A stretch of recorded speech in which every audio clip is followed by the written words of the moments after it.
Yellow Wallpaper by Charlotte Perkins Gilman. It is very seldom that mere ordinary people like John and myself secure ancestral halls for the summer. John is a physician, and perhaps, that is one reason I do not get well faster. You see, he does not believe I am sick. If a physician of high standing and one's own husband assures friends and relatives that there is really nothing the matter with one but temporary nervous depression, what is one to do? So I will let it alone and talk about the house. The most beautiful place. It is quite alone, standing well back from the road. It makes me think of English places that you read about. There's a delicious garden. I never saw such a garden, large and shady, full of box-bordered paths. There is something strange about the house. I can feel it. I even said to John one moonlight evening, but he said that what I felt was a draft and shut the window. I don't like our room a bit. I wanted one downstairs that opened on the piazza and had roses all over the window, but John would not hear of it. He said we came here solely on my account and that I was to have perfect rest and all the air I could get. So we took the nursery at the top of the house. It is a big, airy room, the whole floor nearly, with windows that look all ways and air and sunshine galore. It was a nursery first, and then playroom and gymnasium. The paint and paper look as if a boys' school had used it. It is stripped off, the paper, in great patches all around the head of my bed. I never saw a worse paper in my life. One of those sprawling, flamboyant patterns committing every artistic sin. It is dull enough to confuse the eye in following, pronounced enough to constantly irritate, and when you follow the lame, uncertain curves for a little distance, they suddenly commit suicide and plunge off at dangerous angles. The color is repellent, almost revolting. A smoldering, unclean yellow, strangely faded by the slow-turning sunlight.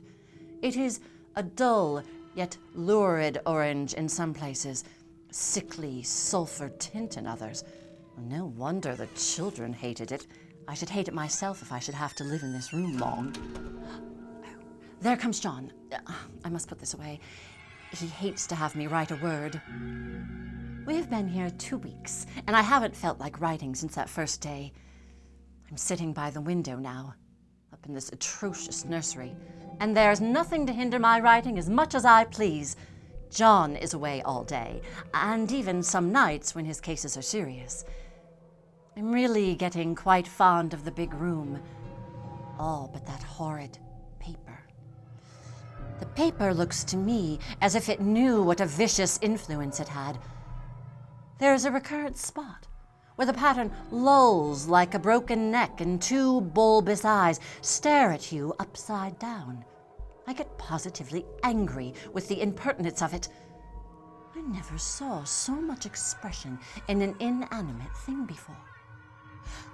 This wallpaper has a kind of a sub-pattern in a different shade, a particularly irritating one, for you can only see it in certain lights and not clearly then, but in the places where it isn't faded and where the sun is just so, I can see a strange, provoking, formless sort of figure that seems to skulk about behind that silly and conspicuous front design. I don't know why I should write this. I don't want to. There are things in that paper that nobody knows but me. Behind that outside pattern, the dim shapes get clearer every day, and it is like a woman stooping down and creeping about behind that pattern. I don't like it a bit. That is why I watch it, always.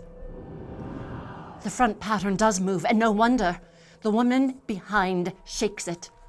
Then, in the very bright spots, she keeps still, and in the very shady spots, she just takes hold of the bars and shakes them hard, and she is all the time trying to climb through, but nobody could climb through that pattern. It strangles so. I think that woman gets out in the daytime, and I'll tell you why. I've seen her. I can see her out every one of my windows.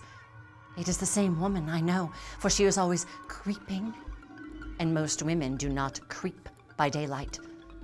I see her on that long road under the trees, creeping along, and when a carriage comes, she hides under the blackberry vines.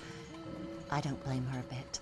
It must be very humiliating to be caught creeping by daylight.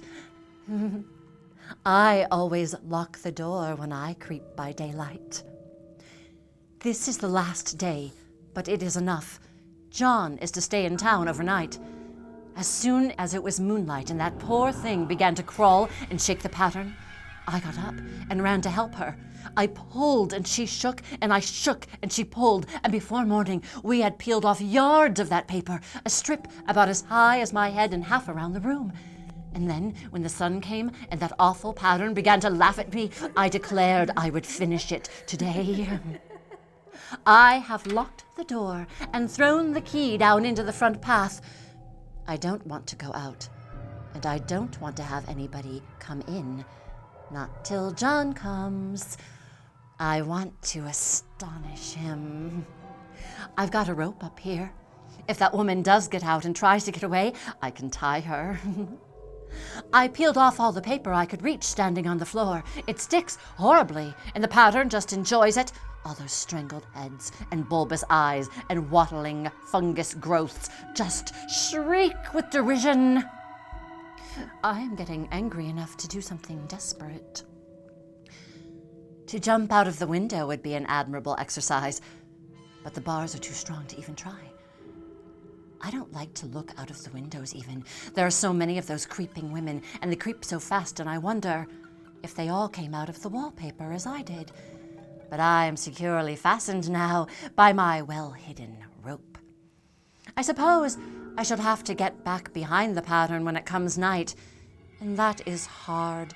It is so pleasant to be out in this great room and creep around as I please. I don't want to go outside, for outside you have to creep on the ground, and everything is green instead of yellow, but here I can creep smoothly on the floor. Why, there's John at the door. It's no use, young man. You can't open it. Oh, how he does call and pound. John, dear, I said in the gentlest voice, the key is down by the front steps under a plantain leaf. That silenced him for a few moments. Then he said very quietly indeed, "Open the door, my darling." "I can't," I said. "The key is down by the front door under a plantain leaf."